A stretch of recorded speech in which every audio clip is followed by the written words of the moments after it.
Welcome everyone, Morwenna speaking. Really lovely to have you all joining us today. We will get started in just a moment. We're letting everyone in and we're really looking forward to spending the afternoon with you. Thank you very much for joining us.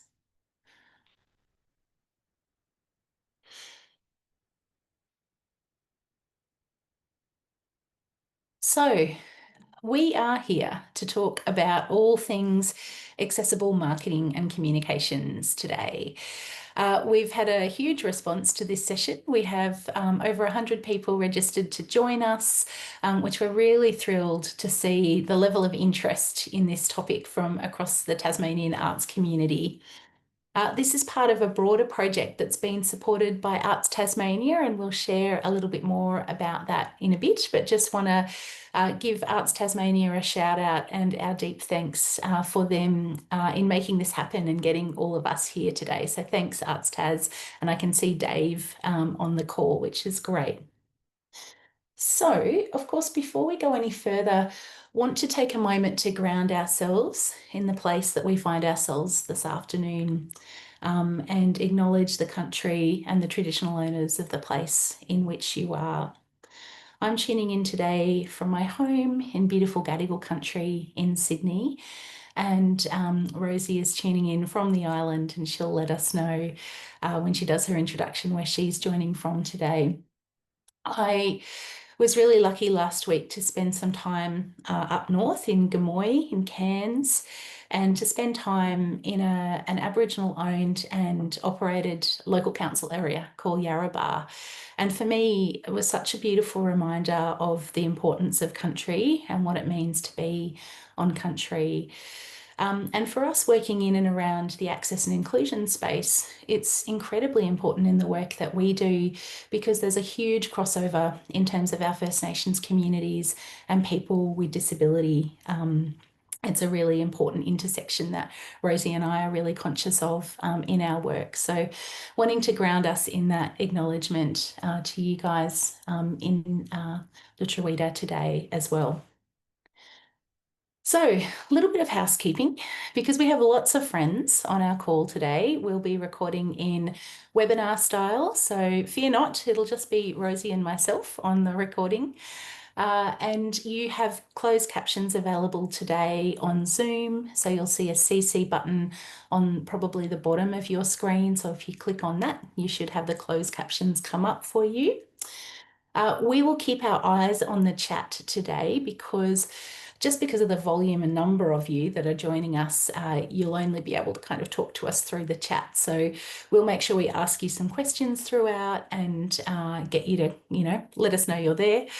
And if you have any questions for us throughout the session, please do feel free to let us know through the chat. And I want to thank those of you that provided questions in advance through the registration process as well. We'll try and make sure that we address those throughout the session where relevant, but I think some of the questions we received will probably be a better fit to be addressed in some of our later training sessions that we have coming up shortly as well. Do whatever it is that you need to be comfortable this afternoon. So you do you. Often for me, I know being on Zoom for a long time can be a lot. So I have my trusty little fidget here that I'll probably be playing with. Yep, Rosie too. There you go. So whatever you need to do to be comfortable, we invite you to be here in whatever way works for you. So let us introduce ourselves. So my name's Morwenna, and I am a consultant with a national practice across the areas of accessibility, diversity, equity and inclusion, and have the pleasure to work with a lot of arts and cultural and government organisations across the country. I've got a background as a musician myself, though I'm more often facing the computer than the piano these days, but I still enjoy music as a big part of my life. And I'm also a proud disabled woman and the carer of a young neurodivergent kiddo. So this is my life, and I'm super passionate and committed to making sure that the arts is a place where everyone feels welcome and belongs. I've got a special connection to Tasmania, even though I acknowledge that I'm a mainlander tuning in today. I had my first ever internship with the TSO probably about 25 years ago and have had a beautiful connection with the island ever since. Most recently working with organisations such as the Unconformity, Dark Mofo, TSO, etc. So it's really exciting to get to know more of you through this project we're working on currently with Arts Tas. I'm now going to pass you to Rosie so she can introduce herself, and then I'll talk to you about our agenda for this afternoon. Thanks so much, Moana. It's such a pleasure to be facilitating this training with you today. And I didn't know about your internship with TSO. That's so beautiful. That's a nice little tidbit for me to learn. Hi, everyone. My name is Rosie Putland. My pronouns are she, her. I run a social enterprise, uh, which is a digital accessibility consultancy called Modality Co. We're going to talk a little bit more about digital accessibility throughout this. I won't define it now. You'll learn as we go through. But I am proudly disabled, and I live in Patawai or Burnie. I'm originally from Western Australia and we moved to Lutruwita, Tasmania about 4 years ago. And I bought my first house up here on the northwest coast in Burnie. And I absolutely love it. Would not change it for the world, which does surprise a lot of people. But I come from a small regional town in Western Australia and I've ended up living in a small regional town in Tasmania. And I have a big love for both of those. I put a couple of little things in my bio here that I really love fiber arts and also protest arts. I went to a really wonderful exhibition in Adelaide last year. Trying to remember exactly what the exhibition was called, but it was all about protest art. And it was really amazing as well. And sort of my love for that has grown there. I also really love ducks, and I always put that in my presentations because I tend to have a little example about ducks, and I do believe there's a couple throughout this slide deck as well. So I'm also autistic, and one of my special interests is ducks. So they go into a lot of my trainings and presentations as well. One other thing that I do is I run at the Tasmanian Accessibility Community, which is a community of practice that meets every month, hybrid in Hobart and online, and also just virtually as well. And yeah, I've been running that for 2 years, and it's a really great network of people who are all interested in accessibility. We had our last meeting the previous Wednesday, and we had the wonderful committee from the Willow Court Heritage Site Incorporated come and talk to us as well. We'll put a little bit more information about that later on, but we'd love to see any of you folks join us. Thank you so much for introducing yourself, Rosie, and we're in such good hands to have Rosie with us for this afternoon session. I'm super thrilled. She said yes to joining us. So, before we get into today's topic, I did want to let you know a little bit more about this project that we're running with Arts Tasmania at the moment, which is called Building an Artistically Inclusive Tasmania. So, I've had the pleasure to be working with Arts Tas for the last few months on putting this project together. And essentially, it's all about upskilling and building capacity on the island for arts and cultural workers and artists to make sure that all of you have the tools to build accessibility into your work in whatever that looks like for you. So we've been doing this through a range of different things. Today is the beginning of a series of 4 online training sessions that we'll be hosting over the next 3 months. And I'll kind of do some promo at the end for the next sessions that we have coming up. And very shortly, we'll be launching a Tasmanian resource hub around all things access and inclusion to make sure that you've got the tools at your fingertips to build this into your work and your planning for next year and beyond. And then the super fun bit at the end of this project is that we're going to be hosting an access and inclusion focused arts industry forum. on the 5th of February next year at the Hedberg. So we invite you all to come along. It's free. There'll be lots of amazing conversations and opportunities to connect with other arts workers and artists who are interested in building an inclusive Tasmania. So join us for that. Pop it in your diary if it's not in there already. And we look forward to getting to meet some of you in person rather than through these online sessions as well. So we have a couple of hours together this afternoon. We'll be all done and dusted by 4 o'clock. What we're going to be covering are essentially a lot of elements to do with accessible marketing and communications. And these are elements that kind of link to all types of content. So whether that's signage, whether that's print, a lot of it will be related to digital as well. And so we'll be looking specifically at things to do with images and visuals, audio and video. We'll make sure that we have a break halfway through our session because no one can do 2 hours on Zoom without a break. So 10-minute break in the middle. Then we'll move on to talking about copy and formatting, audience development, because it's all very well to be putting all these accessible marketing materials out into the ether, but we've got to do some audience development to make sure those marketing materials reach the right people. And then implementation. We want to leave you with some thoughts at the end of today around how you can go and embed some of these practices and thinking into your work. As I said, feel free to pop any questions that you might have along the way into the chat, and we will answer them as we go. And yeah, I think let's jump in and get started. So, what is this topic that we have before us this afternoon? And why are we all here? Obviously, there's a lot of you that feel that it's important, which is really wonderful. And we agree. And we believe that there's a lot of very good reasons to make our content accessible. So as an access consultant, I find that there's some similar themes that come through around why organisations and individuals want to do better when it comes to accessibility. So I like to think that most / all of us working in arts and culture are good humans. And so there's really important moral and ethical reasons for wanting to embed accessible marketing and comms in our work. There is also a bunch of laws around accessibility. So we have our Disability Discrimination Act, which is actually up for review at the moment. So for anyone interested, there's a range of different ways to give feedback on that process. It's well and truly time for a review. It's 33 years old this year, and I'm really excited to kind of see what happens next for that piece of legislation and how it continues to hopefully kind of, take us further. Funding bodies, as we know, are getting more interested in this area too. So we're now seeing things like reporting requirements around accessibility come from our various funding bodies across the country. Being accessible is also going to help you, of course, with engagement. Things like search engine optimization and your reach.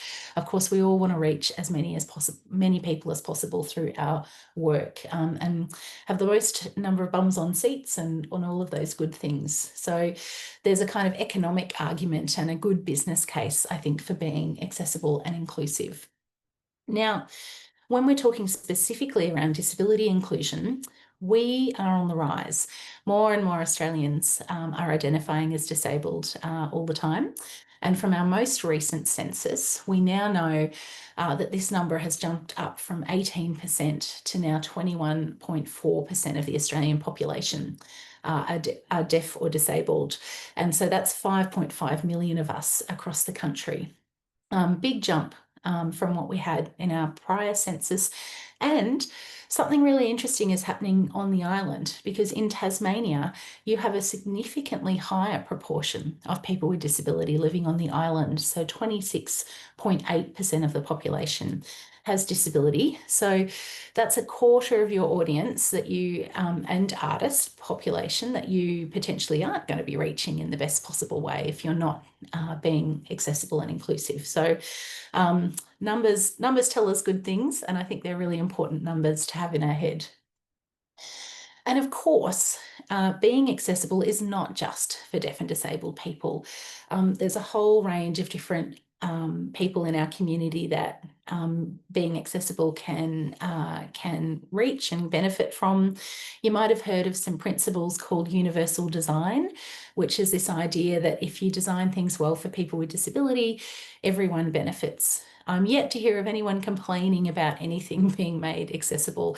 There are lots of different people that might benefit because, of course, we don't just come along to arts and cultural events on our own. Us as disabled people, we come with our family, our friends, our colleagues.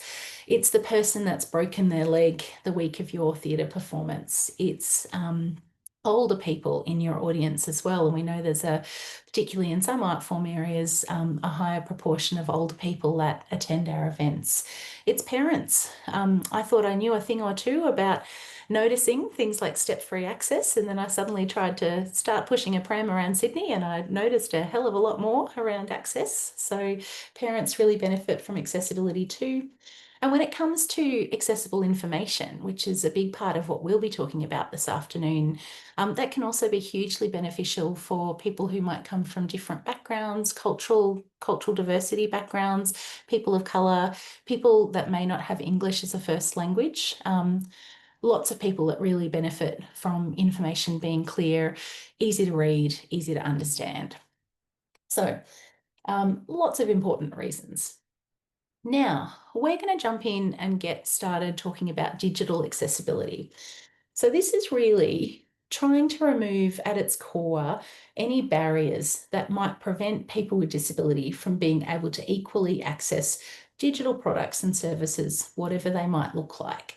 So that might be things like your website, it might be your social media, it might be any apps that you use through your work as well, a range of different digital tools, and digital accessibility is important for all of them. I'm going to throw to Rosie now, who's going to continue on.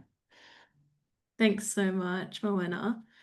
When we talk about digital accessibility, sometimes we talk about accessibility and we get lumped in with inclusion as well. And I think it's really important to remember that digital inclusion addresses a broader range than just accessibility. And so I've got this diagram here, which has a really large circle, which is looking at digital inclusion. And it has lots of different things in there, like education, economic situation, geographic location, computer literacy and skills, access to, quality of hardware, software, and internet connectivity. We know that's an issue here in Tasmania. Culture, geographic location, I think I mentioned that one, language, and age. And so accessibility for people with disability is just one part of the broader conversation around digital inclusion. Today, we're focusing in on accessibility for people with disability and some of those wider benefits as well. But that is only one part of inclusion. And I think that's really important to remember in this broader conversation. And accessibility for people with disability is one of the fundamental tenets of digital inclusion. Some customer statistics I always like to show people in my presentations, and these are from the Australian Disability Network. People with disability are 3 times as likely to avoid an organisation and twice as likely to dissuade others because of an organisation's negative diversity reputation. I'm going to talk about that a little bit later on in the day and some of the impacts that that can have as well. But it's really important to remember when we're thinking about, well, why should we put time and effort into accessibility? Not only sort of that moral and ethical standpoint, which is, I guess, my favorite way to talk about it, but also thinking about your reputation as well. 1 in 3 people with disability report that their customer needs are often unmet. And 62% of small to medium-sized enterprises have not done anything in the past 12 months to make it easier for customers with disability. And I like that last statistic because I think it's really hopeful because you're here, you're learning at this training here, and hopefully you're going to implement some of the things that we're talking about today. And so you're actually going against this 62% of organizations who have not done anything in the last 12 months. So I think it's a really hopeful statistic, although sometimes it can look a little bit sad on the outset.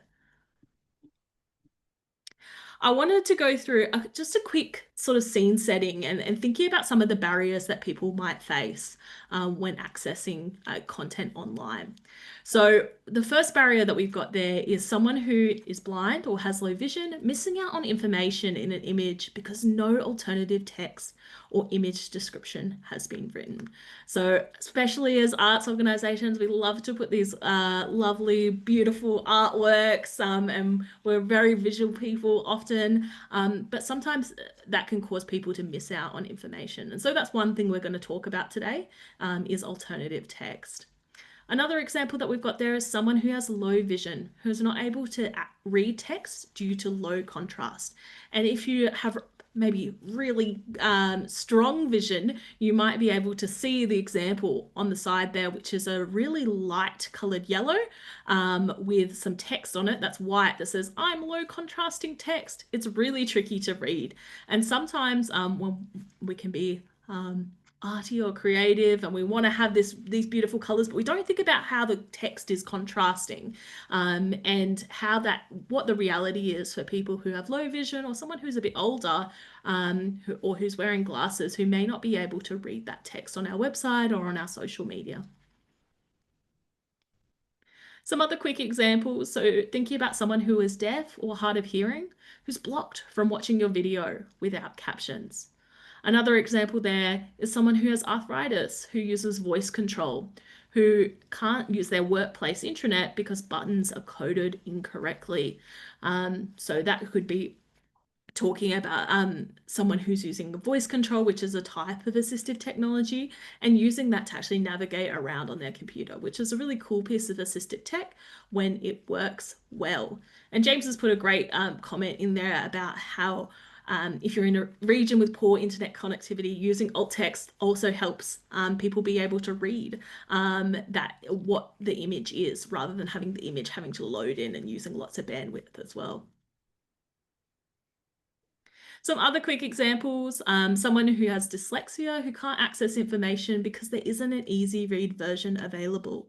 And there's some screenshots there of some easy read versions about some information about healthcare and rights. And we're going to talk about this a little bit more later on. But easy read is a type of written information that uses images and text in a simpler, lower reading level as well. And the last one there is someone who's autistic, who can't use a website because they're constantly flashing icons everywhere on the homepage. As an autistic person myself, it can be really overwhelming when we go to a web page and there's no way to turn off a video or all these flashing icons at you, and you're like, oh, I can't use the website. And the best option is to just close it down, rather than be able to use it. So these are just some examples of barriers that people might be facing when they're accessing your content. And we're going to go into these in some more detail and also talk about how to fix these issues and avoid these issues as well. What's really important is to remember that accessibility is for everyone. And there's a really prominent idea called the curb cut effect. This is when laws and products designed for people with disability end up benefiting everyone.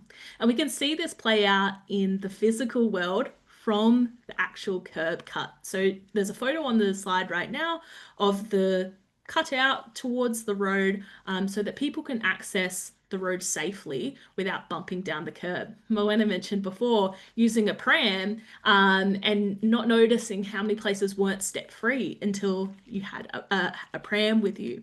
And so the curb cutout was something that was originally advocated for by wheelchair users, but has found broader benefits in society overall. So people using a pram, someone pushing a trolley, someone using like a nail, or I don't know what it's called, to move furniture.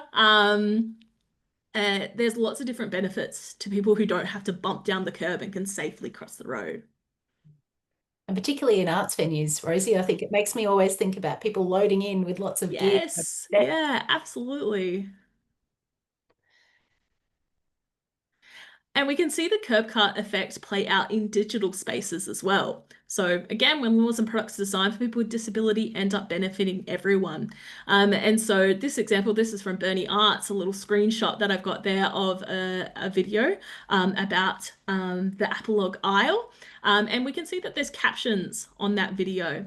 And so Captions are an example of something that's had a curb cut effect, originally designed for folks who are deaf and hard of hearing, but there's many different benefits to someone who's learning English for the first time, to someone who's viewing content on their mobile phone, or to someone who's viewing content without headphones, and doesn't want to play their audio loudly. So when we think about the curb cut effect, I love this quote from Angela Glover Blackwell, who is an American civil rights activist, who says, "When the walls of exclusion come tumbling down, everybody benefits." And we can certainly see that to be the case with a lot of different parts of accessibility.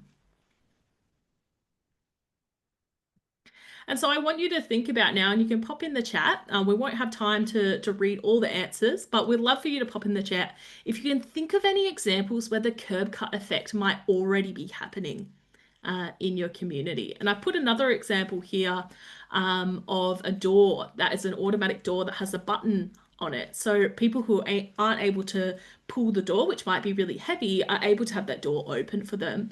And you can think of some curb cuts here. If someone is carrying some boxes, for example, they might be able to bump the button with their elbow rather than having to open the door. So it's something that originally was designed for people with disability, but has found a broader societal benefit as well. So feel free to pop in the chat or just have a think about what are those things where the curb cut effect might be happening. Passing back to you, Moena. Yes, thank you, Rosie. All right, so we are now going to jump in and start talking about images and visuals. So getting up front and center with all the visual information that you guys as artists and arts workers are putting out into the world in various formats. So the first thing that we wanted to talk about is something called alternative text, also shortened quite often to alt text. I'm sure it's something that many of you have probably at least heard of. Hopefully, many or some of you are using already in your work. And what it is a text description of what is happening in an image. So on the screen here, we've got an image from social media, and we can see the back end alternative text here that says image description, the quote, "Bake accessibility into your organization's culture, surrounded by drawings of rainbow chip cookies."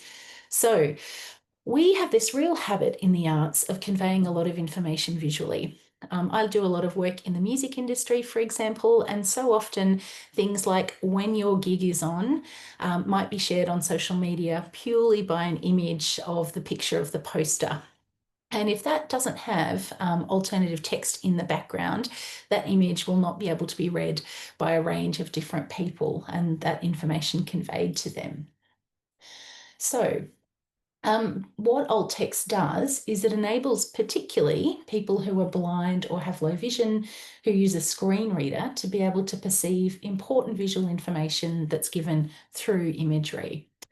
So we've got two little examples of videos here, one without and one with alternative text. Voiceover on. This is the experience of an image with no alt text. Portrait, image. Not a lot. Voiceover off. Not a lot of detail given there, not a lot of information about what was in that image. So let's try that again, this time with some alt text.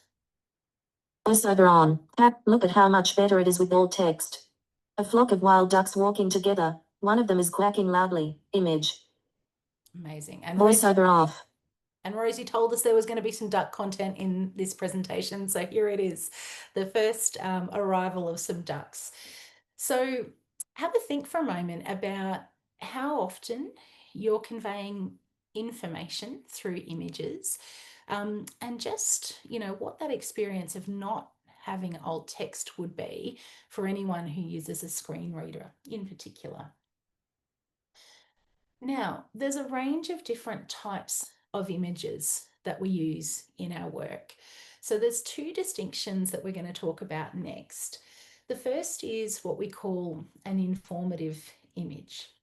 So these are images which convey an important piece of information, a concept, or information that we don't have otherwise described by the surrounding content of whatever it is that we're looking at. So that's information that's basically conveyed through the image itself. Now, the second type of image is called decorative images. So these are images that might just be there to be present for a visual or a decorative purpose, and images that provide the same information as what's in the text around them. So you can see that, of course, images that are informative images are going to be particularly important to have alt text for, and images that are decorative are going to be less important because they're not conveying information in that same way. So, in terms of writing alt text, how do we go about it? This is the thing that we want to kind of dig into a little bit here. And Rosie's got this great system of kind of talking about images as being either simple images, intermediate images, or complex images. So simple images would be a photograph or an illustration that doesn't have any text. So just an image in and of itself. Intermediate images would be where there'd be a small amount of text, but it might also include other visual information. So that could be a picture of a band on a poster, but with some key information around when your gig is on and what date and where it's happening. And then complex images usually have a large amount of text and visuals. So that might be something like an infographic, it might be a map, it could be a Venn diagram, it could be a chart, something that's got complex layers of information that's being conveyed through this image. So I'm going to hand back to Rosie now, and she's going to walk through some examples of how we address these different types of images. Rosie speaking. Thanks so much. And James has put in some great examples of the curb cut effect in action. So have a little read of those if you want to see some further examples of the curb cut effect. So we talked about the three main different types of images that we do want to write alt text for. So our simple images, our intermediate images, and our complex images. And I've used 3 examples here that are from social media. And I think it's really important to remember that one of the main places that we are writing alt text is on social media. And it's really exciting because anyone can do this. You posting on your personal social media account can go and have a try of this right now. When I am talking to people about alt text, I love to show them what we shouldn't include in alt text because I think it can help us think about the types of things that we should include in our alt text. And so we have a screenshot example here. This is from Yarra Trams, a client that I've worked with. And this is an example of a post that they have on Facebook here. And so I have shown you, I've got 3 examples here of what shouldn't be the alt text on this image. And the first example is image of 4 people that are happy. Now, the reason why this shouldn't be the alt text on our image is that it's really vague. It's not giving us that much information, and it probably wouldn't help us even if it wasn't here at all. Also, at the start of it, it says image of. Generally, when we're writing alt text, unless it's something sort of quite special, it might be, an illustration or an infographic. Saying something is an image of is generally a bit too general. Generally a bit too general. Oh, that's a really good way of putting it, isn't it, Rosie? When you might have noticed before when we showed you that video of someone using a screen reader to navigate through, that it actually said it was an image already. So we don't, and the screen reader says that by default. So we don't necessarily need to put that in our alt text. The second thing that we've got there is a bunch of hashtags. So hashtag tram, hashtag community partnership, hashtag STEM, hashtag deadly science. Why this isn't a helpful alt text is it's essentially a bunch of keywords. And I have seen this be done before where people think it's a really good idea for SEO to put a bunch of keywords in our alt text, but that's not actually describing what's in the image. So we wouldn't want to do that. And the last one there that we wouldn't want to do is image credit John, taken on a Samsung Galaxy S22 Ultra and then like a link in there. That's not helpful. It's not describing what the image actually is. If we want to put image credits or things like that, let's put that in the caption of our post, not in our alt text. And one other thing I want to mention on this slide is that you may be able to see underneath the image there that there is some text underneath it. So that's not actually part of the image. That's an extension that I have turned on all the time, which visually shows me the alt text that's written. And so you might be able to see on that one that there's a bunch of different letters, just garbled letters, and even some Chinese characters in that alt text. Now, the reason why that has happened is it's because Facebook is trying to predict a description of that image. So that's the auto-generated image description. It's not doing a very good job, and it doesn't do a very good job when there's lots of letters and things in there. Yeah, it may miss important context. Yeah, exactly right, James. All right, so an alt text that we may want to write for this image is 4 people wearing Deadly Science t-shirts and high-vis vests cheer smiling while standing in front of the colourful Deadly Science Edition tram that features a snake saying support deadly scientists. So this is an example of a simple image where it is just literally a photo of people, and we've described, pretty clearly, succinctly in one sentence what that image is. An example of an intermediate image. So when we talked about intermediate images, and these are generally the sorts of images that organizations are most frequently posting, especially if they have an event coming up and they're putting some information about the event in their tile or their graphic. So we want to make sure that we're writing alt text for that as well. So here are 3 examples of what we wouldn't want to be the alt text for this image. A square image with a pink to orange gradient at the bottom with the white text. We're running extra trams for the footy. Below that is the Victorian State Government logo, which includes upside down triangle with the letters Vic within it with thin. All right. It's quite long. It's going into extensive detail. And this is what I would call an alt text essay. We want to keep our alt text succinct. It's getting to the point. It's got that most important information in it. We don't need it to go into over exaggerating with information. That's not going to be helpful. And when you're listening to that with your screen reader or whatever way that you're accessing that image, it's actually becoming to the point where it's actually not useful anymore. It's more confusing than not having anything at all.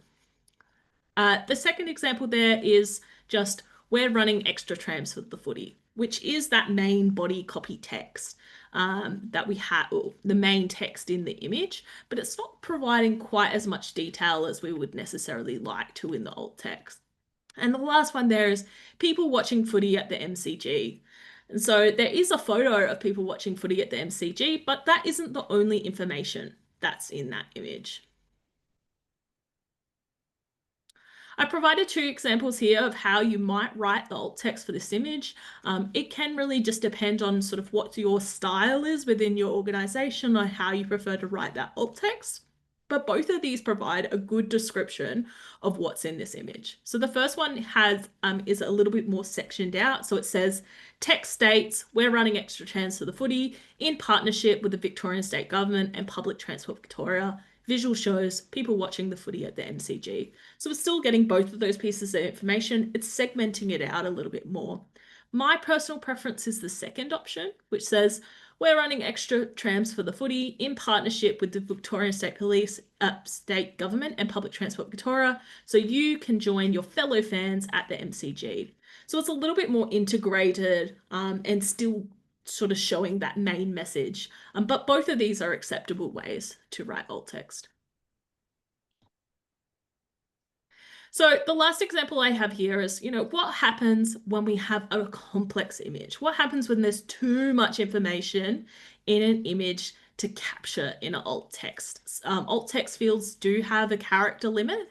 So, we can't put unlimited information in our alt text. So this example here is a route 82 in Moonee Ponds. There's sort of little visuals of icons and things like that. And there's also lots of different numbers, which sort of show the different stops and information in there. So it's really complex. So I say there's 2 steps in this. The first is to write an alt text that gives a brief description and directs people to where they can find the long text description. So we want to give people a brief overview of what's in this image and appropriate alt text, but we also want to let them know where they can find the full information that's in this image. And step 2 is that we should write a long text description if there's not one already. We should make sure that we're providing information, all of the information that's in this image.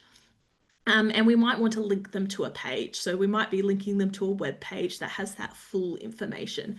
But we want to let them know that they can find that information in it if we can't put it all in the alt text. So throwing back to you for a summary here, Norman. Yes, thank you so much for taking us through all of those examples, Rosie. It's so good, I think, just to have a look at some of the what not to do, as well as some of the what to do. So in summary, I think we're hoping some of the takeaways for this session will be that alt text is vital, particularly on social media where we do lean on conveying information through images quite heavily. And also, it's really about trying to figure out what is the image trying to say? What is the purpose and the context behind sharing an image? And through alt text, we're wanting to make sure that we get across the most informative parts of the image, particularly what's in any text that might be conveyed through the image as well. We don't want that alt text essay, as Rosie was saying. We're looking to keep it short, sharp, clear and succinct because there is a character count, and also people are busy people, and as nice as your alt text essay might be, getting to the point, I think, is what we're trying to do through relaying information through image. But we do understand there might be times with complex images where you do need to put a bit more of a descriptor into what you're providing through alt text. So we're going to move on now to talk a little bit about colour, and specifically colour contrast. So colour contrast is all about what is the difference between the colour being used for the foreground colour, which is often what we mean by the text, the colour of the text, and the background colour. So getting the ratio between those 2 colours is really important. And there is a technical formula here that a ratio must be, to be accessible for the majority of people, must be a minimum of 4.5 to 1 for regular text, or 3 to 1 for large text or important graphic elements. So, and Rosie's got a point here that logos are exempt from this. So this is essentially like today, we're sharing a PowerPoint presentation with you. We've got words on a slide. So there's the foreground colour is the text, and the background colour is our white background on this particular PowerPoint. And on this slide, we've got some versions of the word duck with those different ratios there. So what the kind of ratio is all about is trying to really understand how high that level of contrast needs to be to give the majority of people the best chance of being able to decipher that information and read it. So contrast barriers exist, particularly and can be particularly problematic for people with low vision, people who are on the blindness spectrum, people who might have colour vision deficiencies, and people whose vision might be on the decline when accessing our content and messaging. And we know from organisations like Vision Australia that the number of people in our community who are blind and low vision is increasing. It's currently something like 350,000 Australians, and Vision Australia is projecting that number to jump up to about 500,000 Australians by 2030. So particularly as the population ages, things to do with blindness and low vision become even more important for ageing members of our community. Not just them, of course, but that is an important group. So I'm going to throw it back to Rosie now, just to show us and talk through some examples of contrast and just how important it is. Yeah, so like Morwenna said, it is a long, complex algorithm that calculates our contrast, so our ratio, our color contrast ratio. And luckily, we are not expected to be calculating that algorithm by hand. Thank goodness. I would not be able to do it. My dyslexic brain, I think, would implode. So there are lots of great tools out there that can help you measure your color contrast and see where you're at. All of the tools out there, I've got some recommendations to you that is in the resource list as well, so you can go have a check out of those. The one that I've got here is from TPGI, and I've got some screenshots next to each of using it. So basically, I'm using a little dropper, an icon tool to be able to pick the color that I want to use. So looking at this first example here, we've got two examples of the same sort of graphic that we might be posting on Instagram. This is a fake example, by the way. When I showed it to me, I was like, oh, this sounds like a great event. I was like, this is fake. This is not a real event. Don't get too excited. So looking at the first example, you might notice that it's quite difficult to read. It's got some sort of a darker greeny brown text on a dark blue background. And you might also notice that at the top of it, it's got sort of got an image that is it's quite sharp image with text on top of it, and it can be quite difficult to read. And so I've taken two snippets of this to be able to look at the color contrast of both of these. So if we look at sort of the light blue background at the top with white text, when I've tested that, we can see that that only has a color contrast ratio of 2.7 to 1. So not quite passing enough, and we can tell that that is quite a tricky color combination to read. When we also look at this sort of browny green color with the dark blue background, and we have a look at that contrast, we can see that that's got a contrast ratio of 3.5 to 1. Now this is quite low as well. It might be okay for some really large text, but the text that we've got there is quite small and difficult to read as well. So we would want to bump up that color contrast ratio as well. So then when we look at our second example here, we're like, oh, this is a bit more refreshing. This is easier to read as well, and you might notice that straight away. So looking at that dark blue text with dark blue background with the white text, that has a much higher contrast ratio, 8.1 to 1. And we can tell that it is easier to read as well visually, from a visual perspective. If we look at that bright yellow with the dark blue background, that's got a color contrast ratio of 9.3 to 1. So worth having a look at your branding and making sure that it's meeting those color contrast ratios as well. So yes, these are two different tools that are available here. The TPGI one, which is one that I mentioned, that's one that you download onto your computer. If you have some restrictions around what you're able to download, I would recommend the web-based one, which is from WebAIM, and that's called the Contrast Checker. That one's one that you can just open in your browser. You can do that right now if you're interested in. If you're interested in having one downloaded too, I would go with the TPGI one. But there is so many different out there, so it's really sort of dependent on personal preference. With the TPGI one, you can see me using sort of that eyedropper tool to be able to pick the colors on it. But you can just type straight in your hex code or whatever color code that you're using if you would like to do that as well. Thanks, Rosie. I'm going to jump in now and talk a little bit about typography and its role in accessibility. So typography is really about the different choices that we're making when it comes to things being readable, being legible, and also being appealing when they're displayed.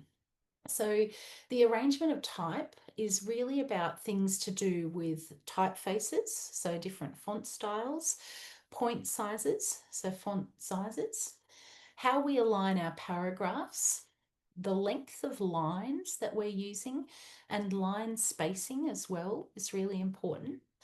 The spacing between individual letters and spaces between pairs of letters as well. So all of that falls under this umbrella of typography. And ultimately, what we're looking to do is hopefully share some tips with you about how we can make sure more people can read it and more people find it easy to read, so you can convey information to everyone. So some of the barriers that can exist around typography can be a real problem for people who are blind, people again who are on have low vision, also have conditions like dyslexia and neurodivergent folks as well, around accessing the information that we're choosing to share. And I don't know, but you may have seen a number of different widgets popping up on different websites. So things like there's an accessibility widget on my website called Userway. And by pressing this widget button on a website, it can change the typography of that site. So they're not a perfect science by any mean. It's better to have websites designed in a way that's most likely to work for a majority of people. But typography, you know, different people have different needs around typography, and having things like widgets can change that up for people in different ways. So Rosie's going to walk through some examples of typography, and I think there's quite a lot to take in on this first slide in terms of examples. Rosie speaking. It looks quite overwhelming, but I promise you it's not. I think something important to remember is that, yes, although widgets may be helpful to some people, a lot of people are coming to your website with their own assistive technology that they're most familiar with, that they use across lots of different websites. So designing sort of with accessibility in mind from the ground up is the best way to go about it as well. So let's have a look at these typefaces that we've got here. So I want you to have a second to have a look, if you can, at the typefaces that we have on screen. We've got 5 different typefaces here, and have a little guess about what typeface is the most readable to you. We might have different opinions about it. If you'd like to put it in the chat, you're more than welcome to, or just note it in your brain of what's the most readable typeface to you. We've got 5 different ones. The first one's sort of all capital letters and blocky. The second one has sort of little ticks on the end. The third one there, we've got each letter is sort of spaced evenly. The fourth one there's our common one that we might see most often. And the fifth one there is sort of more of a cursive font. Yep, we've got some opinions coming through. And the 2 ones that that we've got there that we see to be the most easily accessible for people, or have the most accessible characteristics, are option B, which is Georgia, and not necessarily Georgia in particular. That was just an example that I used, which is a serif font, or Tahoma in this example, which is a sans serif font. And someone I think put in the chat that serif and sans serif do tend to be the most readable for people. Some people don't like serif fonts as much, but in terms of having the most accessible characteristics, which is something a whole different area you can deep dive into, tend to be the most accessible fonts.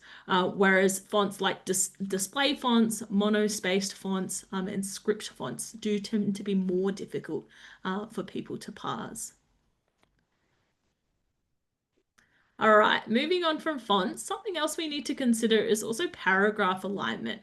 So if you'd like to pop into the chat which paragraph alignment you find most easy to read. And someone just said, how about Arial? Yes, Arial is a sans serif font, so that's generally falling into our more accessible fonts. All right, lots of options for C here. So the first option there we have is our center aligned and our right aligned. Our second option there is our justified, and our third option there is our left aligned. All right, next slide, Moana. And absolutely right. Lots of people are putting in C for left aligned. So for paragraph text, and I say paragraph text there, not including our heading text, but for paragraph text, generally left alignment is the best, as it has a consistent starting point and no leading line. So see on our left-hand side there, we have a consistent starting point. there for people. So every time they're coming back to the start of the line, it's starting at the same spot. Whereas on the previous slide, with our center aligned or our right aligned, we have a sort of a jagged starting point or a different starting point. So for people who are zoomed in using a screen magnifier, for example, or someone who's tracking with their finger across the line, it can be difficult to track your eyes all the way back to a different starting point as well. All right, 3 options for you here again around line spacing. What line spacing is easiest to read? Option 1, we've got 2.0. Option B, we've got 1.5. And option C, we've got 1.0.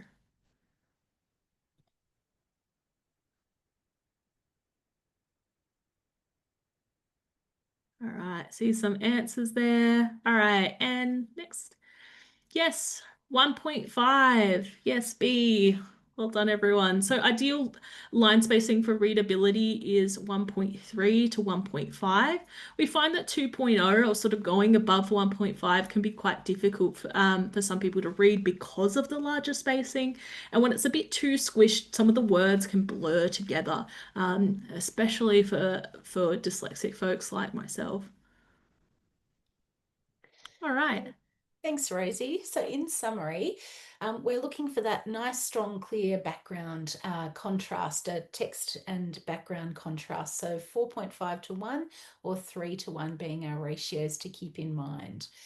Serif and sans serif type families do have accessible characteristics, probably with sans serif being your best bet.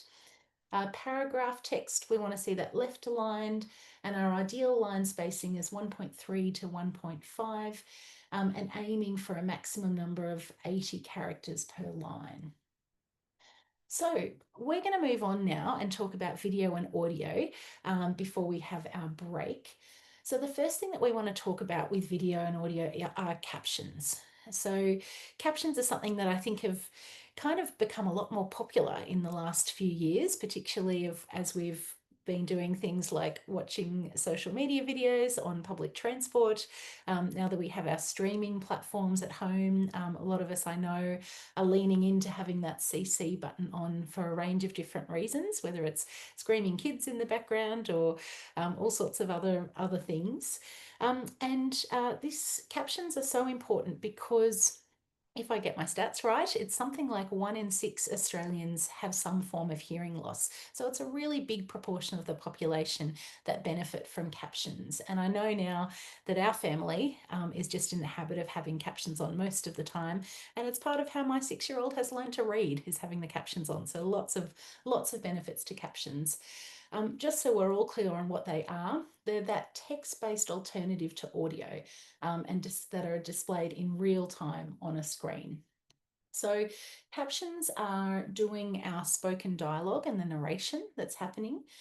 They're identifying speakers, and they're also identifying where there might be sound effects. So they're different from surtitles or subtitles in that they tell us when there's scary music or a loud bang or whatever it might be. And they're also describing the type of music because we know that music gives us that kind of look and feel to a particular video as well. So it's really important that we add captions and also make sure our captions are accurate. And this is, for a great number of people, including deaf people, small d and big D deaf people, people who might be hard of hearing, also people who might have cognitive disability, and neurodivergent folks as well are a range of different people that really appreciate and benefit from having captions made available. Now, when we're writing captions, a couple of things to make sure that we have in mind. They must be readable.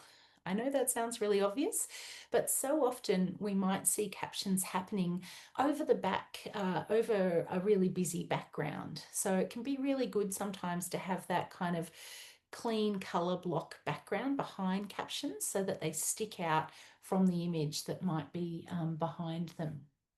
And also making sure they have good color contrast as well, especially in the age of social media captions. We see A lot of people want to use their branding colors, which is great. You can do that, but making sure that those have good color contrast as well. Yes, coming back because we all want people to be able to read them and to be useful. They do, of course, need to be accurate as well. And this is where I think that point around editing your captions is really important, because sometimes where we use like AI is getting pretty good, but it's certainly not perfect yet when it comes to captions. So checking the accuracy of captions is also really important. And they need to be, of course, synchronized, in sync with the audio dialogue too, because we certainly don't want to give anything away with a caption going earlier than, you know, a spoiler alert kind of situation, or lagging behind, where that can get really tricky too. And captions need to be a good length. So 1 to 2 lines of characters per, depending on kind of different factors, but you want to have kind of 1 or 2 lines of captions appearing on a screen, not kind of reams of captions all at once, because it's about how people take in information at particular times as well. And also not kind of karaoke style where it's kind of word at a time, because the eye for a lot of people wants to read a kind of phrase or a sentence at a time. So readable, accurate, synchronized, and a good length. Now, transcripts, similar to captions but different. So this is where, like at the end of this Zoom meeting, for example, we'll have a transcript of everything that Rosie and I have said. And so this is an alternative to multimedia content and audio only content. So this, a good transcript will include all of the dialogue, but it will also include information on sounds. It might also include information on the setting or the background of a particular video, for example. It might even detail things like actions and expressions. It might include text or graphics, any other information that's going to be useful in conveying what is happening. And again, whole range of different people for whom not having a transcript is going to be a barrier. So people who are deafblind, people who are blind, people who are deaf or hard of hearing can very much benefit from and appreciate having transcripts available. I'm going to pass to Rosie for a transcript example. All right. So when we're thinking about our transcripts, we are also thinking about it a little bit like the same way that we're thinking about our alt text, in that we're describing the visuals that are on the screen or on the video or whatever it might be. And so in this example here, this is a typical layout for how we might see transcripts. So we have the named character, Simba, yeah, the visuals. Simba races outside, followed by his parents. Sarabi smiles and nudges Simba gently towards his father. The two sit side by side, watching the golden sunrise. Mufasa, look, Simba, everything the light touches is our kingdom. Simba, wow. So we're getting that really beautiful sort of visual description as well, without necessarily being able to see the visual description too. Another layer to this, so transcripts are obviously the text-based version to this, but the audio-based version to that visual description is something that we call audio descriptions, which is an audio-based alternative to multimedia content, whereas transcripts are our text-based alternative to multimedia content. So it's a form of narration that is used to provide information surrounding key visual elements and is embedded into the existing pause of an original audio track. So audio description barriers. So when we don't provide audio description, we can cause barriers for people who are on the blindness spectrum, but also for neurodivergent people as well. And this is sort of, I guess, where a little bit of a curb cut effect has happened for the neurodivergent community. I know myself in particular really benefit from audio description, not necessarily picking up on some of the social cues that might be being hinted at and stopping me having to pause all the time being to my husband, what's going on? Why is this person mad at this one person? Because I've missed the facial expressions that is conveying that information. With audio description, I don't necessarily miss that. We're just going to watch a little video a trailer of a movie that has some audio description in it, so you can hear an example of it. Malena, maybe if we can just play to halfway through and then stop it. Disney 100, Pixar. In space, Earth turns between the sun and moon. For centuries, we have called out to the universe, looking for answers. In 2024, the universe called. In a control room, words appear on screens. Us, your leader. Military woman drops her phone as Elio calls. Hi, can you hear me? Honey, now is a really bad time. Okay. Bye. I love you. I love you. The screens flicker with her little boy's face. Wearing an eye patch, Elio shields himself from a tidal wave. This is new. All right, so just a quick example there. We can hear the difference between the dialogue of the different speakers and also the rapid, quite rapid description of what's happening during those pauses to be able to fill in some of those visual descriptions as well. Something else, another layer to this, it kind of sits between audio description and a transcript or a full text transcript. It's something called a video description. You might have seen this on social media before. So it's another option for making visual elements of your video more accessible for blind and low vision people, is to write a written description, have it as readable text with your video. So you might not necessarily have the full transcript available, although I do recommend that. Having sort of that just a visual description of what's in your video, just like you would have an image description of a flat image, but having that available for your video too can really enhance the experience. And this is in practice, and Ali has mentioned in the chat as well about making sure that we're providing Auslan for deaf and hard of hearing people who use Auslan as well, and not just captions. Yeah, it's a really great point.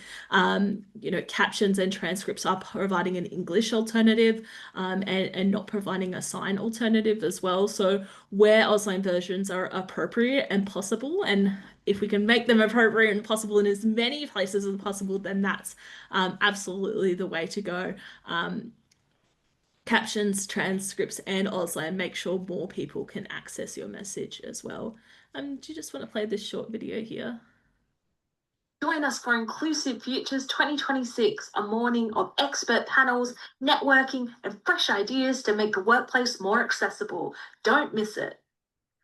So just an example there of what that can look like in practice. We've got the captions on the slide, on the video of someone promoting an event. And then we've also got the transcript next to it. That has the visual there describing me speaking to camera, wearing noise cancelling headphones. There are rainbow straps on the wall behind her, and then also a detail of what has been explained as well. Angela's asked, does anyone have any good tips for embedding Auslan interpreters in your recording aside from Spotlight on them? Do you mean during a Zoom meeting, or do you mean during just like when you're posting a video? In a Zoom meeting, yeah.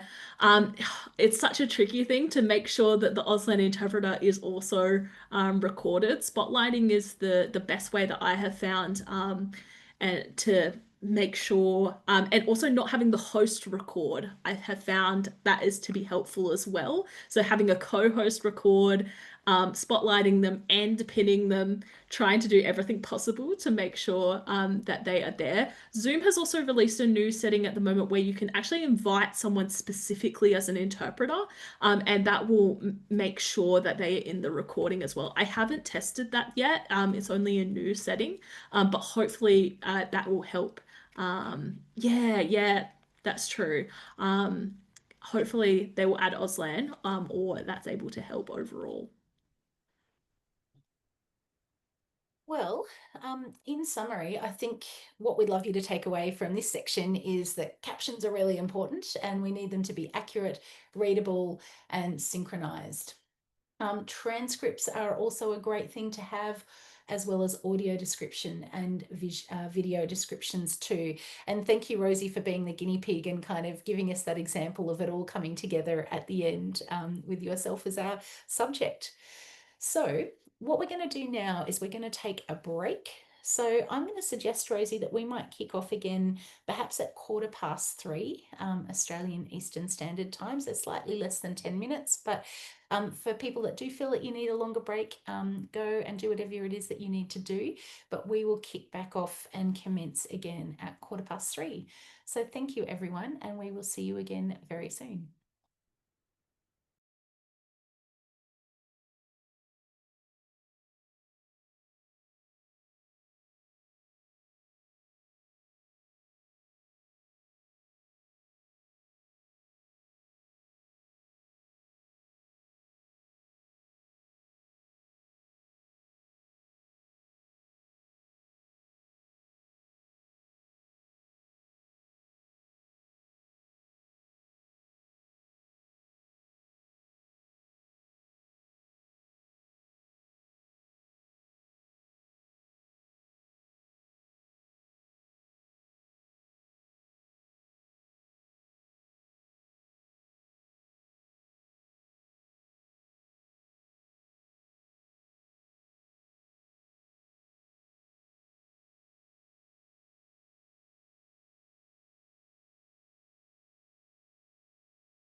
Welcome back, everyone.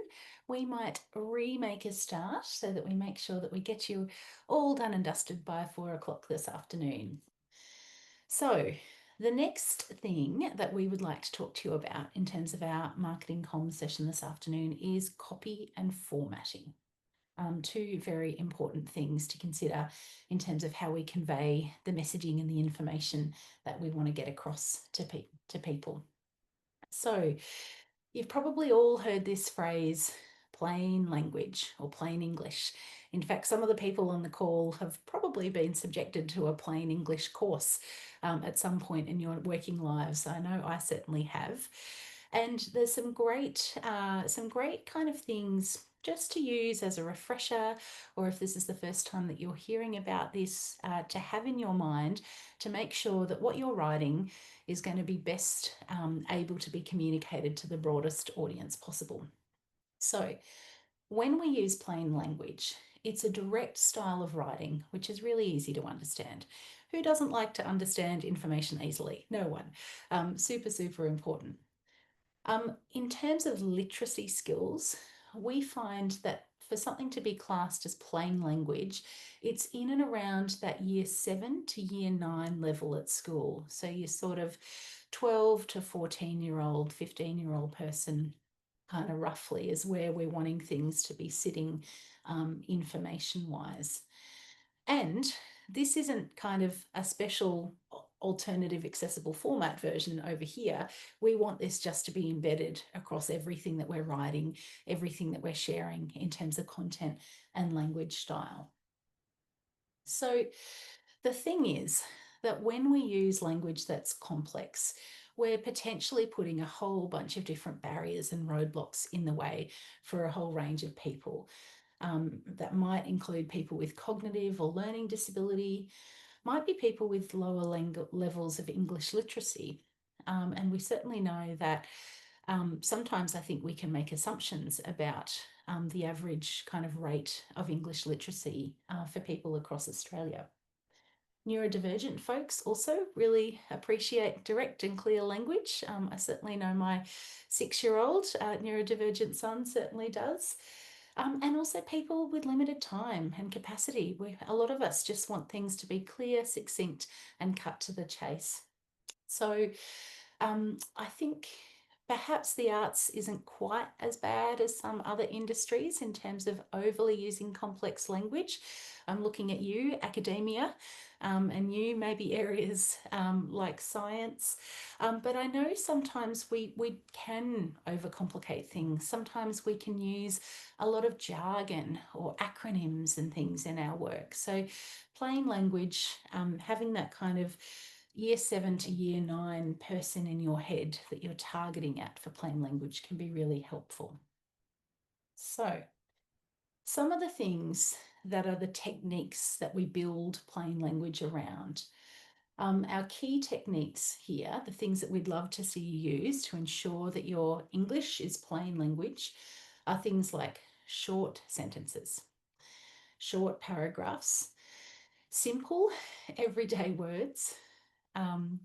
And this is making me think of an example from last week. I was working with a co-facilitator on a program I hadn't worked with before, and he had in our run sheet something called, he'd called participation pattern. And I was like, what on earth is that? And it turns out all he meant was, what format is our session going to be in? And so simple everyday words, I think, are super helpful and important. Clear sections, so breaking information up into clear, distinct sections, avoiding jargon, and using headings. And also encouraging you to use the heading format in Word, because that in the back end will put things in sections nice and clearly for anyone who's a screen reader, for example. So there's some of the techniques to have in our mind to keep things plain language. All right. So to put that in practice and see what that actually looks like, I've got a lovely complicated example here to read to you, which says, this symposium endeavours to convene multidisciplinary stakeholders to interrogate prevailing methods of workplace accessibility within a post-pandemic context. Now, I like to read it in a bit of a pompous voice because I think it suits it as well. So maybe that's another side of things you want to think about. But why is this complex language? You know, there's unfamiliar and formal words. It makes me want to read it in a pompous voice. It's a long and dense sentence. There's no chance for breaths or breaks in there. And it also uses some quite abstract ideas, interrogate prevailing models. Or, you know, what does that actually mean? So let's take that sentence and put that into a plain language example, which reads, at this conference, we'll talk about how different industries can make workplaces more accessible after COVID. So why is this plain language? Well, it uses everyday words. It has just one short and direct sentence. It does have a comma in it still, so maybe we could even shorten it into 2 sentences. And it also explains the topic in concrete terms as well. I think one thing that's really important to remember when we're talking about plain language is that it's not dumbing it down. That's sometimes what I hear about plain language as well. I mean, usually dumbing it down is pretty ableist language anyway, so we might not want to say that. But also it's about conveying our ideas clearly so everyone can understand it. It doesn't mean we're simplifying the ideas. I mean, we're certainly not. We're still conveying the same message in this. But we're using those everyday words, we're using those shorter sentences and explaining the topic in concrete terms. There's some really great tools out there that can help you if you're learning to write in plain language or you're wanting to do a little checkup on yourself. There is the Hemingway editor, which is a free tool. I believe there's some pro things for it now, but it's historically a free tool that can help you self-assess your copy. And there's also some scoring in Microsoft Word as well in terms of the readability. I like Hemingway because it gives you some prompts on what to change and how to fix things as well, which I find really helpful. Language alternatives. So, you know, when we're thinking about language alternatives, like we said, plain language should be the baseline, but there are some other forms of accessible language alternatives that we may want to think about. And Easy Read is one of them. So that's a larger example of what we saw before, which is an example of Easy Read. So Easy Read is a language alternative. It is not necessarily a direct translation, but it is a summary of the key points of a document or whatever it might be. And so we have a sort of simpler language, so it's even a lower grade level than what we discussed before, but also we've got images to assist every sentence on that with it. We use a lot of dot points, and there's some really sort of typical conventions of Easy Read as well. Auslan versions, we talked about Auslan as a language alternative as well, really important to remember. And also languages other than English we may want to think about depending on the types of audiences that we're targeting. And in the arts, Rosie, we've got some really good leadership happening from Creative Australia in this space at the moment. Yes. They now do all of their grant guidelines in Easy Read, and at least some of them I've seen with Auslan versions, and you can request versions in languages other than English as well. So I think that's really good to see that proactivity. Yeah, it absolutely is. All right, a little topic that we got, Moena sort of alluded to earlier. We're going to talk about headings and lists now. So we talked about a lot of things that are related to social media, but we're going to talk about some things related to websites and documents now in particular. First, we're going to talk about headings and what a heading is. So heading is more than just big text. Sometimes people think a heading, oh, it's just large text. There's actually a little bit more to it. So headings are something that screen readers use a lot, and lists are as well, to navigate content, to skim content, to understand the structure of a page, and make a mental image of the content, to understand how content is related, and for a list, to know how many items are in a list as well. So like you heard before when we're going through that little example relating to alt text, Screen reader users are hearing typically audio from their screen reader. So a synthetic voice reading to them what is on a screen. It's typically used by people who are blind and low vision. There's lots of different ways to use a screen reader, but audio is the main way that someone who is blind might use it. So if they're reading their content and they get to a heading, it's actually going to tell them heading level 1 or tell them a particular heading. And it will announce that it is a heading for them. So that's how they can make a mental, someone who's a screen reader user can make a mental picture of their page, is just like we would visually make a mental image of the page by seeing the big text and then a paragraph. Someone who is a screen reader user can make a mental image of their page by understanding, by being read to them, that something is a heading. So here's an example for you. We've got 2 different examples here. So in the first one, we've got some blue text that says anti-bullying and anti-harassment. We've got some smaller bold text that says about this module. And then we've got some smaller text about providing further information. So visually, we can tell the structure of this content and what is a heading because of cues like font size, font weight, and font color. Without those cues, so in the second example, it will be difficult to gain the full context of this content. And for screen reader users, this is part of the experience when something called headings are not marked up. So something isn't marked as a heading. So how do we mark up a heading or a list? You know, it sounds a bit technical, but it really isn't. It's about making sure that when we're adding content to a document or to our website or whatever it might be, that we're actually hitting a little button that says that it is a heading. So we're marking it as a heading 1 or a heading 2 or a heading 3 or a heading 4. We're not just making a text big when we want it to be a heading. We're actually assigning it to be a heading. And the same way when we're writing a list, we're assigning something to be a list.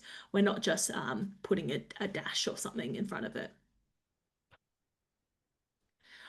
When we think about headings, there is a little bit more complexity to it, but it's really about getting our heading structure right. So I've got 2 different examples here, and these are headings on a page. So the first example here is showing us the correct heading structure. So we've got our H1 or our heading level 1, soft drinks, and that's telling us that the whole page that we're reading about is just about soft drinks. And then we have 4 heading level 2s or H2s. We've got Sprite, Fanta, Coca-Cola, and Pepsi. And so these are that's telling us that the 4 main chunks on this page are about those 4 main soft drinks. And then under Coca-Cola, we've got 3 heading 3s or H3s. We've got Coke regular, we've got Coke Zero, and we've got vanilla Coke. And those are nested beneath our heading 2. So it's telling us that that is related content to our Coca-Cola heading there. What can happen sometimes is that if we give incorrect heading structure, it can change the meaning of the page. And so looking at the second example here, under heading 2, there are 4 heading 3s and Pepsi has been nested under Coca-Cola.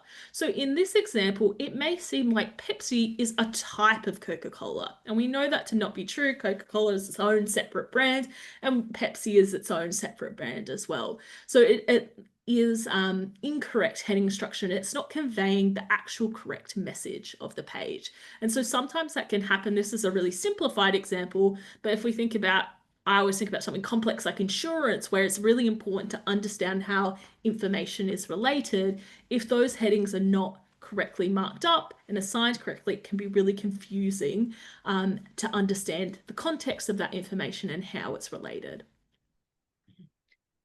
I don't think Pepsi would be very happy about that heading. No, not at all. They'll probably be suing over that.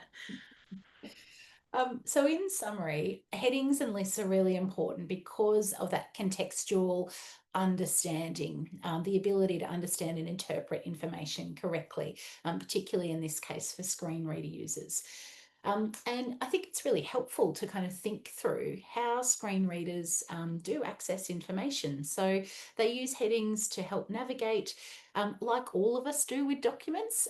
They're skim readers, just in the same way that non-screen reader users are as well. So headings allow and lists allow skim reading to happen. Headings need to be marked up sequentially. I've seen documents before where people have loved the look of heading 1 and 2, and they might not like the look of heading 3, so they jump straight to heading 4. So that doesn't make sense. And you can actually edit the look and feel of any of your heading levels too, if that ever feels that's something you want to do. And we need lists to be marked up nice and clearly as well. Now, we wanted to kind of, head towards wrap-up time with something fun. So it's worth spending a little bit of time talking about emojis, because particularly in social media, perhaps depending on the type of art form you are or the type of person you are, we know that emojis can get some use in terms of conveying information as well. So emojis already have descriptions associated with them, which is great for accessibility, right? Or is it? So, we are going to show you a video now. Hang on, let me just find it. I think I'm just going to share it in YouTube. Rosie, can you see YouTube now? Is that working? Yes, we can see that. Sorry, folks, I forgot to re-embed it. Oh, good. So let's check out this use of emoji here and what happens for someone who might be a screen reader dealing with this amount of emojis. 8 dress, 8 blouse, 7 build hat, 9 jeans, 5 shorts, 8 necktie, 7 polo shirt, 8 one-piece swimsuit, 5 coat, 3 socks, gloves. K, 68 lipstick. K, 83 donut. K, 276 to-go cup with straw. So you can see there that while the rest of us might be able to skim read emojis, screen readers and emojis are not always the very best of friends. Rosie, is there anything else that you wanted to add about emojis? Because I'm sure you have seen some corkers around these. Yeah, I think the next slide is a really a great way of capturing it, is that we want to consider accessibility before jumping on a trend. And those couple of examples that we saw there were Twitter trends, X, I don't know what we're calling it anymore. Yeah, what were those brands trying to communicate with those emoji posts? Yeah, like you had to be in the moment to see the trend, which was, to post hey and then like spam a bunch of emojis related to your brand. So Maybelline, for example, who sells lipstick, posted like 83 lipstick emojis, and that was the trend that was going viral at the time. And yeah, we see that a lot, is that people jump on a trend before considering accessibility. So it's really important. Emojis do have a description, which is really great, but we want to use emojis purposefully. We don't want to spam emojis. And there did used to be a time where each emoji would announce individually. It wouldn't sum them all up, which it does now, which is great, but it would announce individually, which was quite an issue as well. So, lipstick, 83 times. It's going to get really annoying. We don't want to use emojis to replace words. Sometimes the peace sign is used to represent the number 2. I often see that. So people will be like 2 days to this upcoming event, but it'll say like peace sign with light skin tone, days till this upcoming event. Not going to be very helpful, a bit confusing if you're reading it with a screen reader. We want to avoid using emojis as the only way to express meaning. And we generally want to use emojis at the end of a sentence or the end of a post, trying not to spam as well. Quickly, we wanted to talk about, just mention that PDFs are not necessarily accessible by default to screen reader users. You might have heard this before. You might have sort of, I guess, heard some of the rumors about PDFs. So it can mean that if you only provide your program or brochure in a report in a PDF, you are likely excluding people unless you've gone to specific effort to make sure that PDF is accessible. So when we're, providing content in PDFs, it's really important to make sure we budget to have our PDF tagged, which is something typically provided by an external provider. It's a really sort of specific skill set that can happen. But also providing alternatives like accessible Word documents. So, a Word document that has our headings marked up and has our lists marked up and things like that. Providing a HTML page or providing plain text so that everyone can access your content as well. Claire says, can you do this with your export settings into Adobe? I mean, one of the main things to do is not to export as a print PDF. It's not going to have any by default tags in it. But generally, PDFs, unless you've specifically tagged them or had someone tag them who has the knowledge, generally, if it's being exported from a Word document, it is more likely to be a PDF. A tagged PDF, but not necessarily 100%. So yeah, it is a specific thing. And I think this is a particular trap for arts organisations because so many of us have things like our annual reports or strategic plans or programs up on our website, which a lot of us are very diligent at doing, but just making sure that it's that tag PDF and or that you've got alternative formats available Yes. for that information as well. And ideally proactively with the alternative formats too, not the kind of by request, because if I've got to go and email someone to ask for an accessible copy of your annual report, maybe I've given up by that point and it's all gotten a bit too hard. So I wanted to talk now a little bit about audience development. So we've learned lots today around how to make sure that what we're producing is accessible and inclusive, but we want to make sure that it's reaching our potential audience so we can welcome more people into our work, to our organisations. So when it comes to building new audiences in terms of different disability communities, it's interesting because we are a very broad and intersectional community, and reaching us in ways that work for us in terms of the ways in which we take in information, I think is really important.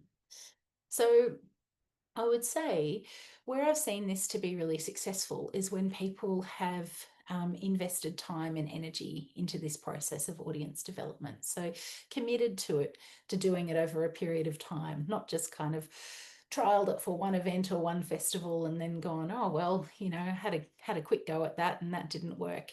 To build an audience in the disability community, like any audience segment, takes time and takes commitment.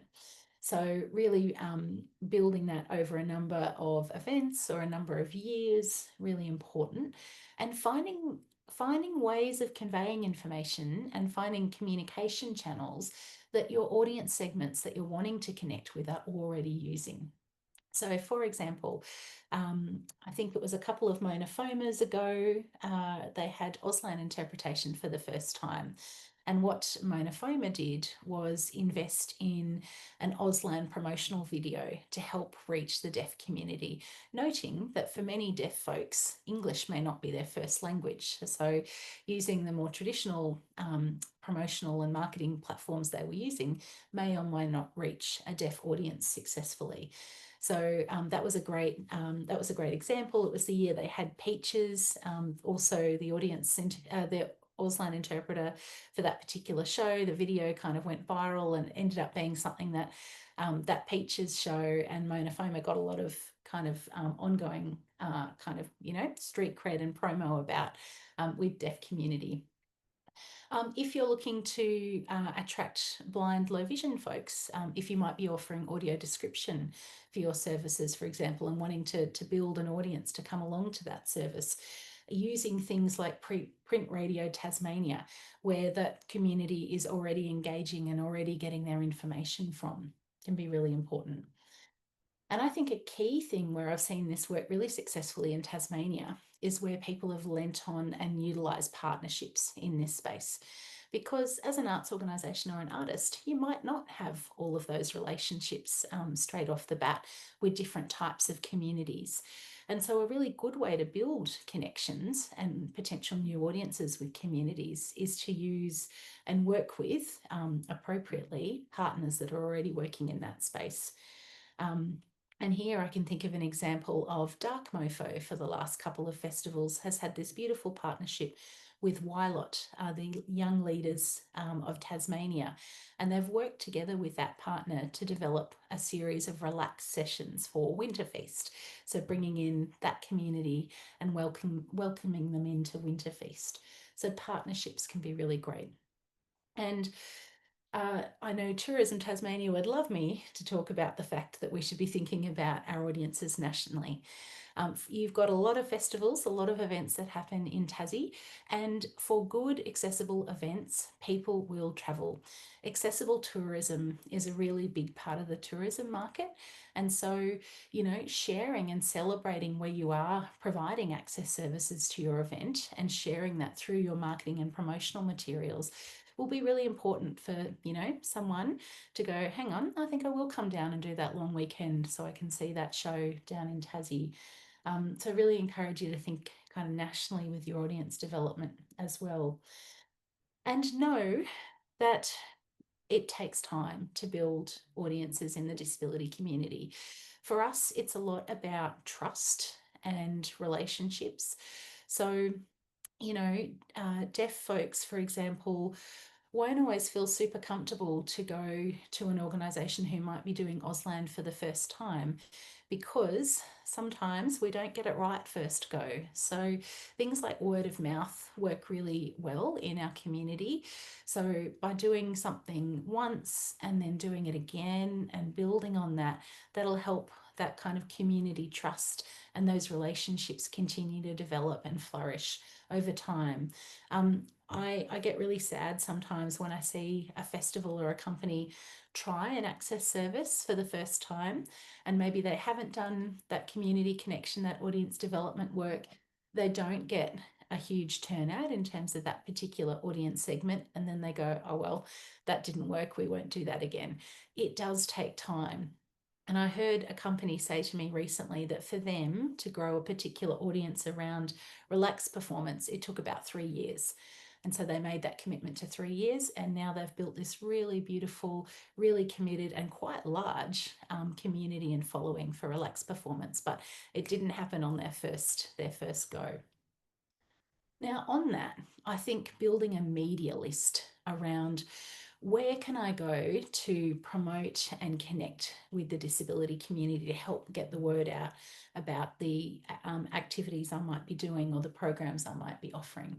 So I think, like you would any other media list, developing a list of contacts and connections, including organisations that might focus on accessibility and the arts, and growing this over time is really helpful. So it might be local newspapers, it might be radio stations or online outlets focused on accessibility and arts and culture. Vision Australia, for example, have some great radio programs, and all of the RPH radio stations around the country connect in really strongly with our blind and low vision communities. So on this screen here, I've got just a very much a starting point list of some potential media contacts or organisations that you might want to add to your list. So we know now, for example, we've got things like ABC has a disability affairs reporter, Naz Campanella. We're so lucky to have her. It's great that the ABC has seen a need for a role like that. Arts Hub is doing quite a good job now at covering things to do with accessible content. We've got a range of different disability media and publications, things like the Disability Outlook magazine, Link magazine, People with Disability Australia, which is our national advocacy body. And then, of course, depending on the disability type, there's a range of different peak bodies working in that space. So if I was an organisation doing audio description, I might reach out to an org like Blind Citizens Australia or Print Radio Tasmania. Disability Voices Tasmania is another great local organisation that you have on the island. And don't be afraid to lean into your access service providers too. So the people that you might be hiring to provide your Auslan or your audio description or your captioning. So organisations like Expressions or Deaf Connect, Auslan Stage Left, AI Media for Captions, quite often they'll be very happy to share content or information about events that they're working with you on through their promotional channels as well. So build a media list, and hopefully over time that connection to audiences will grow. Back to you, Rosie. Thank you. So, like we've talked about throughout, it's really important when we're building our audiences to make sure that we are making our content accessible to those audiences. We can have the most accessible event ever, but if our advertisement for that event isn't accessible, then the event itself isn't accessible. And that's something that's really important to remember. If people can't learn about your event isn't accessible to them. So a really important part to remember that to that as well. And so if we bring in this extra layer of inclusive representation, it's really important as well. So there's some stats from the Shift 20 initiative, which say, nearly 20% of Australians have a disability, yet only 1% of ads include them. So it's vital that we include people with disability in our visual identity, whether it be our ads, social media, website content, etc. But how do we do that in authentic, empowering, and inclusive ways, so that we're not just doing it in a tokenistic way? So I've got another little test for yourself, which we've got lots of answers in the chat before. So I want to give yourself a little test. There are some 4 best answers on this slide here about what looks like the best inclusive representation. And I've sort of tried to match it up with some different disability types as well. So if you can, take a look on screen and pick your 4 letters that are your best answers that you think. And we'll go to the next slide and I'll sort of describe those answers in some more detail, providing that. So put in the chat if you like, or just note it down. What do you think are the best examples of representation there? Tracy's put in their response.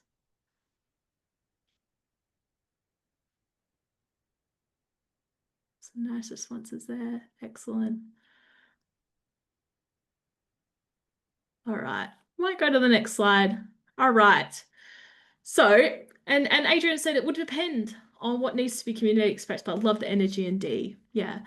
So some examples of inclusive representation, and these are what I've showed as the best responses are B, D, E, and G.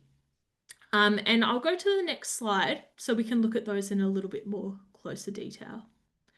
So analysing representation, and we're going to look at 2 different examples of it. Unfortunately, I don't have time to go through each of those examples and compare them. But looking at this example here, we've got 2 different images that I've sort of matched up together to look at them. So the first example there, we've got a picture of sort of about 5 people. There is a man who's using a wheelchair. He's sort of holding hands, like cheering with the people next to him. And in the second image there, we've got a group of different people who are using mobility aids who are sitting together laughing. So similar types of images, like similar vibe. They're happy, we're sort of cheering, having that sort of expression in there. And we can also see mobility aids represented. So the first example there, I've chose that as the poorer example of representation. And the reason is that it's poor or inauthentic representation because of, first of all, the lack of diversity in gender and race. And the second reason is that the inclusion of the person using the wheelchair seems a little bit tokenistic, especially since he is using a hospital-grade wheelchair. Now, he might be injured, and that might be the reason that he's using a hospital-grade wheelchair. But if we're looking to represent someone who uses a wheelchair full-time, that might not be the best representation. And we can tell that this is a hospital-grade wheelchair. It isn't fitted to his body. So that's something that we can look out for. The second example there might be better representation because it shows a group of a diverse range of people with different physical disabilities laughing and enjoying conversation as a group. So we've got multiple different disabilities represented there. We're not sort of saying, it's the one monolith wheelchair man, which sometimes we do get categorized into as disabled people. You know, the icon for disability or accessibility is the wheelchair man, the blue wheelchair man. And so thinking about how we represent more diverse communities in that way. So that's one example there. The second example of images that I have matched up together, the first one shows someone who is blind or low vision, who's getting up off of a couch. He has this white cane, he has some really dark sunglasses, and someone is helping him by the arm. The second example there, we have a photo of someone who's at work, who is blind or low vision. She's using her braille reader, and she also has her guide dog or dog guide laying down next to her on the seat. And that one's from Disability and Disability Inclusive Stock Images. And the first one is more problematic or might not be as inclusive representation because it shows a blind person who is being assisted to stand up from the couch, even with the aid of a cane. So typically, you know, someone who has a cane, they're using that as their mobility aid and as their independence. Whereas in this image, you know, he has a woman helping him as well. Additionally, it does play into a stereotype of people who are blind always wearing very dark sunglasses. I used to actually work at Vision Australia and I'm autistic and quite light sensitive. So I often wear dark sunglasses even when I'm inside. And when I worked at Vision Australia and told people I worked at Vision Australia, I'd quite often get mistaken for someone who is blind or low vision due to sort of this stereotype around these really dark sunglasses as well. And so this image could be playing a little bit more into that as well. The second image we've got there is better representation because it shows a person who is blind working independently. It also shows different applicable assistive technologies and mobility aids, so her braille reader and her guide dog. An image realistically shows sort of representation of everyday life. The only critique I get about this image is people often tell me it looks uncomfortable because it's not very ergonomic because her feet are not touching the ground. So just to summarize this little bit here is that we want to represent a range of disabilities, non-apparent and visible. We also want to present people with disability in a genuine and empowered way. We want to avoid stereotypes. We want to avoid incidental inclusion and avoid a hero or inspirational imagery as well. And there's some great articles that are included in your resource pack. One from WebAx about inclusive stock photos, and also Gadamer Media and disability best practices for advertising. And Rosie, it's making me think of this fantastic TED Talk, if people haven't had an opportunity to see it, from the late and brilliant Stella Young, and it's called "I'm Not Your Inspiration, Thank You Very Much." And Stella was an incredible disabled activist, just talking about how this sort of concept of inspiration for many people with disability and how it can be problematic. You know, not every person with disability is a Paralympian, you know, and we shouldn't be congratulated for doing ordinary everyday things. So that's a really amazing kind of TED Talk that leans into this idea of inspiration porn and, you know, what we do often visually around representation. And Australian as well. Stella was Australian, so. All right, so we're coming to the end of our session now, and we want you to walk away and do something differently based on your 2 hours with us this afternoon. So we would love you, before you leave, to have a think about how you might go about embedding this into your practice, your daily, weekly, monthly, yearly activities that you undertake at your organisation or as an independent artist. So some of the suggestions that we have for you are things like, does your social media policy need a refresh in terms of things to do with emoji use or typography or alt text? Something we didn't have time to touch on today is also image description, which is a kind of version that's visible of alt text, and lots of social media is now using not just alt text but image description as well. For some of you, it could be interesting to think about when was the last time your organisation undertook a website accessibility audit, because based on today, hopefully there'll be a range of different things that you'll be able to pick up on, and perhaps any gaps or things that you might be able to change, that might become apparent to you straight away. But for some things, particularly in the back end of your website, it can be really helpful to have an external provider who is an expert in this area to kind of have a deeper dive into your website. I just work with an organisation who's just gone through that whole process of doing a brand redesign. Lots of fun, and something that organisations do periodically for a range of different reasons, and making sure that the next time you go through something like that, that you've got an access and inclusion lens on the things that you come up with in terms of making sure that you have an accessible and an inclusive brand that's going to work for a range of different people.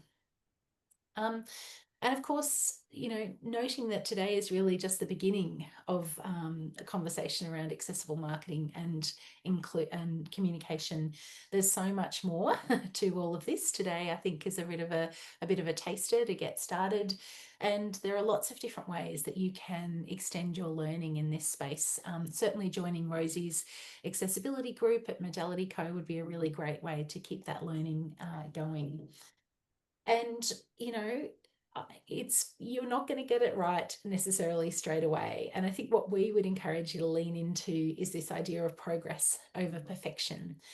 Start with the low-hanging fruit, the easy and quick wins, and make a plan for how you can chip away at things over time. You won't be able to necessarily do everything that we've told you today, tomorrow, but there's definitely ways in which you can plan over time to embed these things in your practice. So just get started somewhere, and there's always more that you can kind of lean into and learn. Anything you want to add in there, Rosie? Yeah, just to, I guess, focus less on the overwhelm. Like today has been such a rapid fire. I guess for context, like I would usually run an 8-hour course on over 4 weeks on the content that we've covered today.